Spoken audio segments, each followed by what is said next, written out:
You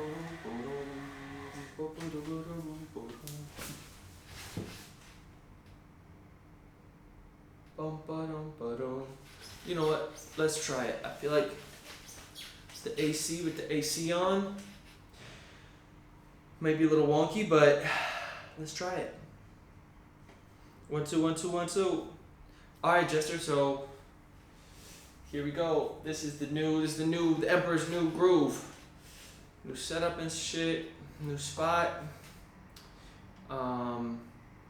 Yeah, we're gonna get into it. This is gonna be a little bit of a longer video. I want to try these because I think that these are, I think this would be really helpful to have it be more like a digest, like a newsletter, which is what I'm writing, but you know what I'm talking about. Okay, let's jump into this. Whoop, whoop, whoop, whoop, whoop, whoop. All right, let's get it. Is that on? Yep, microphone's hot. Let's get it. Ladies and gentlemen, welcome. Actually, let me not salute. Sorry, Jester. I'm just going to start from here. Ladies and gentlemen, welcome back to the channel. Thank you so much for tuning in. I still feel like my head's getting cut off, but I don't know if I can have the hands and the head. It's kind of a bummer. Okay. You work with what you got. Yeah, you know what, fuck it, I'm a salute. Ladies and gentlemen, welcome back to the channel. In today's video, I want to do something a little bit different. Rather than having one small video, which I've been doing, I've been breaking down these videos into smaller chunks. So maybe like 2 or 3 videos per week. Instead, what I'm going to do is I'm going to break this down into my biggest takeaways for the week, all in the same place. So that's what we're going to do today. I have a bunch of ideas, frameworks, things I've been learning, working through recently. And I'm excited to share these with you. I think that these will be, how do I want to say this? Yeah. Something that I've been working on is rather than just having like frameworks and takeaways, it's actually giving them concrete anchor points and giving you all something to actually think about, stories, so you can kind of work through these and see what I'm talking about. So it's not just like, here's a gem, here's a framework, because Lord knows the internet doesn't need just another white boy at a desk talking to you through a camera. So instead what I'm going to do is I'm going to try to make these actionable. So we're going to jump into it, and you can tell me if you like this new format. If you don't, we can always switch it back, but for now I figure we're going to try it and see what happens. So these are my biggest takeaways from the last few weeks. I know I haven't posted in a while. It's because I was traveling around with my mom, and actually Jester cut that. They don't even know if I was traveling with my mom. We'll just jump into it. Okay. So the first big takeaway that I learned over the last few weeks is this idea that you can't steer a stationary ship, which is pretty much this idea. If you've heard me talk on this channel at all before, you know that I love this idea that inaction is still in action. But I loved that phrase, the way that they were talking about it. You can't steer a stationary ship. Recently, I have been pivoting my business. I've been trying to build out, to be honest, this YouTube channel, but I've been building out different ideas. I haven't really known which one to stick with.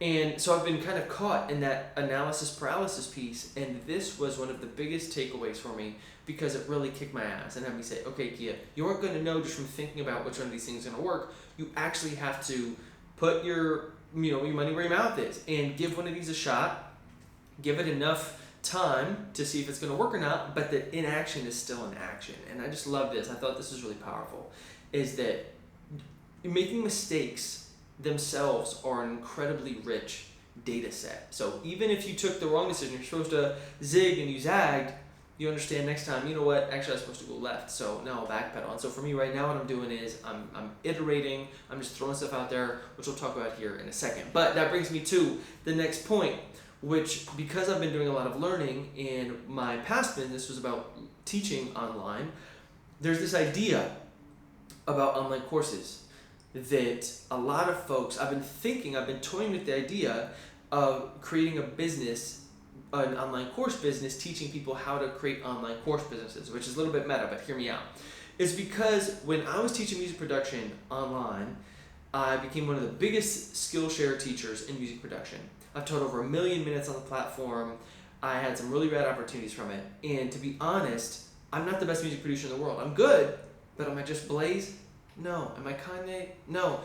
Here's the deal. You don't have to be a professional in order to be a good teacher. And that's where I love this phrase. Fourth graders don't want to learn about fifth grade from college students. Fourth graders want to learn about fifth grade from fifth graders, right? You want to learn from the people who are just one step ahead of you. And to be a good teacher, that doesn't always mean that the professionals are the best teachers. So talking to my mom about this is the story that I was thinking about.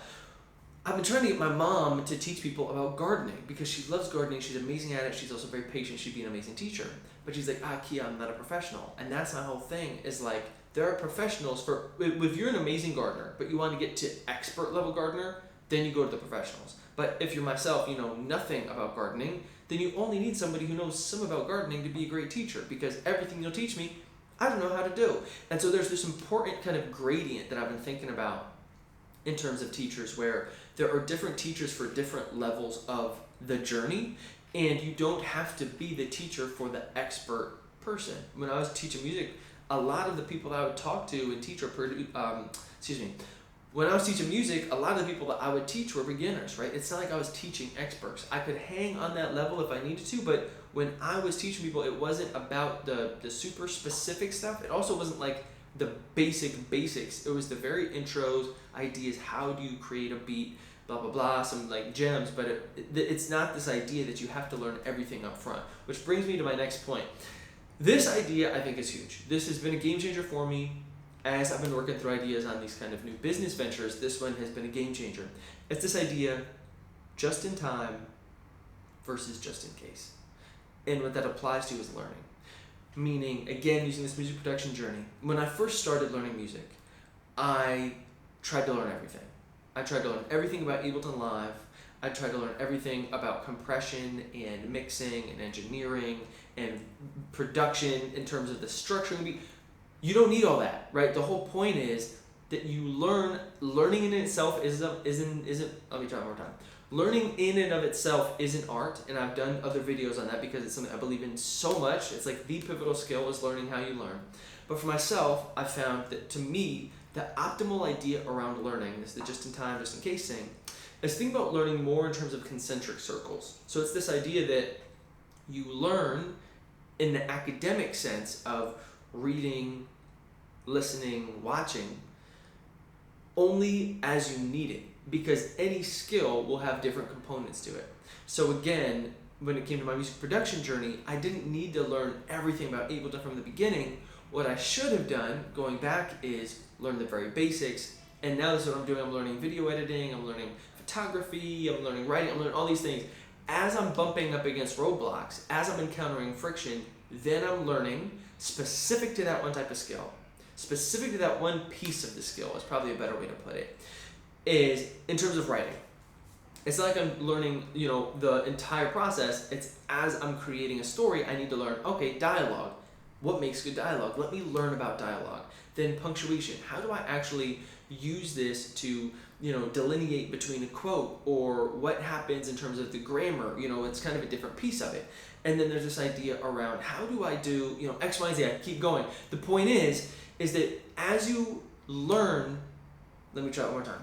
The point is you learn things as you need them. You don't learn it all at once. You learn in little bits and pieces, and then you apply it, and then you come back and learn again in the watching, listening piece when you need it. And to me, I thought this was just a game changer, and again, a huge gem that's really influenced my recent approach to these different skills I've been trying to pick up lately. Okay, this brings me to the next point, which is hang out at the hoop. I loved this idea. This was by Nicholas Cole, one of the most prolific writers on the internet. And this is pretty much the idea. You go where the people are that are doing what you want to be doing. And this could be in real life, right? You want to learn basketball, you go hang out at the hoop, or this could also be in this sort of parasocial sense, which is the way that I often think about this. Parasocial pretty much meaning it's a one-sided relationship, which means this is someone on YouTube teaching tutorials, this is someone in a podcast, this is an interview, this is whatever it is. Tim Ferriss doesn't know I exist, but I've learned a ton from him.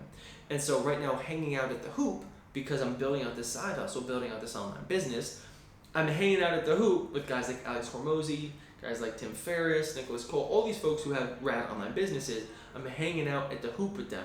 And it's this idea that you go to where the people are that are doing what you want to do. And I really like this. Actually, we can just cut it there where it says, and doing what you want to do. I don't need to tack on anything there at the end. Actually, I can just be people there at the hoop doing what you want to do. Cut it, move on to this next point. Okay. Okay, the last big point to this video that is I want to talk about for a little bit, because to me this is really important, is this idea, again, because I'm learning from Alex Hormozi, been watching a lot of his content, learning about online business, blah, blah, blah, is this idea, I saw him say this in a video that I thought was really powerful. It was, the bigger the monster, the more epic the hero. And I've been struggling, I'll be honest, lately, because I don't really know which direction to go in. And I also, I've recently had a career that I've kind of wound down, trying to be an artist, and it's this whole other thing. But I think that anytime we experience something difficult in our life, and I've talked about this in another video as well, we can see that this is kind of Ryan Holiday's whole obstacle is the way idea. It's when we encounter these moments of difficulty that actually we know, now looking back on them, that those are actually our biggest moments of growth. But it's hard when we're in them to actually understand and accept that. And the story I wanted to use to illustrate this point was, recently I was calling a dear friend for her birthday, and shout out you know who you are, and she started crying because we were talking about some really intense family issues that she had when she was growing up, and that were still obviously very painful. And to that point, when we were talking about this, I shared this quote with her. The bigger the monster, the bigger the dragon, you gotta slay the more epic the hero. Because when I was really struggling with my addiction, this was maybe 2 years ago now, 1.5, 2 years ago, when I was in the midst of it, and I really felt like I was in a dark place, she was the first person that I reached out to. And one of the very few people that I told. Because I knew that she could handle it. And because of her past, which I didn't know at the time, I saw this in her, she really had a way of connecting with other humans. A real deep empathy and understanding. She could hold space for these intense, sometimes traumatic, sometimes dark ideas and actions and phases and things that I was doing that I think very few people can do. And it wasn't until yesterday and later on when I learned about these experiences that she's had, that I think because she's experienced so much darkness and so much pain, that is actually, again, an amazing superpower for her. And thinking about this for yourself, whatever that is, there's another video that I have where I talk about how is our biggest, how do I want to say this?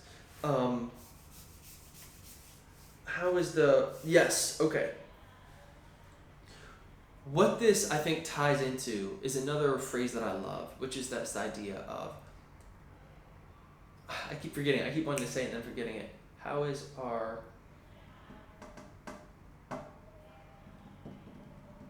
God damn it, what is it? It's, not how your biggest weakness is your biggest strength. It's, oh, God damn it. Let me look it up. Sorry, Jay. The most powerful question. In the first place. So for me, I've brushed up against this now time and time again over the last few years, but I'm going to break down who. No expectations. It wasn't like a slow death. They could prepare for it. In working through his own grief, he started to think about this as an engineer, which what is the fucking question? Which you probably already know, but I'm going to break down what it is and why, especially the certain angle for this question, why that's important. And third, last but no, they wouldn't. It's made after conversation. Difficult, traumatic pain. This is with Mo's eraser test. What actually makes people happy that they can prepare for it and work really crushing things, and then what's the fucking question? We're going to break down who. God damn it. Well, you know what? Scrap it. This is the last point. We're just going to say fuck it, just and keep rolling. Yeah, so we're just going to wrap this one up. It's just pretty much this idea of, I really want it. There it is. Okay. Finally, I got the question. Okay. How is the worst thing that's ever happened to you actually the best thing that's ever happened to you? And I know that that's a painful idea, and for some folks that might not necessarily be true. But if we do the thought experiment, I think oftentimes it's these people that experience that have the biggest dragons to slay that often are the folks that also have that connecting superpower, which I think was definitely the case with my friend. And so, yeah, I have so much that I want to talk to you guys about, continue to jam on, but I'm going to save that for another video. For now, let's wrap this up. Let's do a little recap. Yeah. Okay.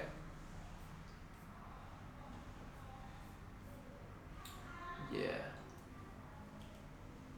Okay, so to recap this video, with these are my biggest takeaways from the last week, and I will link up below the newsletter if you want to check it out, where I have all these written out. I expand on some of these different ideas. There's pretty much 1, can't steer stationary ship. 2, hang out at the hoop. Yep. No, that's not 2. Just in time or just in case. There it is. Okay. So let's do a little bit of a recap. 1, you can't steer a stationary ship. Number 2, 4th graders want to learn about 5th grade from 5th graders. 3, think about learning in regards of like concentric circles or just in time rather than just in case. It's not you need everything just in case, it's just in time when you need it. 4, hang out at the hoop. Who is doing what you want to be doing? How can you go learn from osmosis from whoever those people are, even if it's something that's parasocial? And 5th, and I think possibly the most important of any of these points, is the bigger the dragon, the more epic the hero. What's your dragon? Are you going to slay it? Go out there, be an epic hero. Thank you so much for tuning in, y'all. As always, I appreciate y'all more than you know. Tell me what you think of this new format. If you dig it, if you not, that didn't even make sense. If you dig it, if you don't, tell me in the comments below. I'm thinking of experimenting more some more long form content like this. So thanks so much for tuning in as always, and I'll check you on the next one. Peace.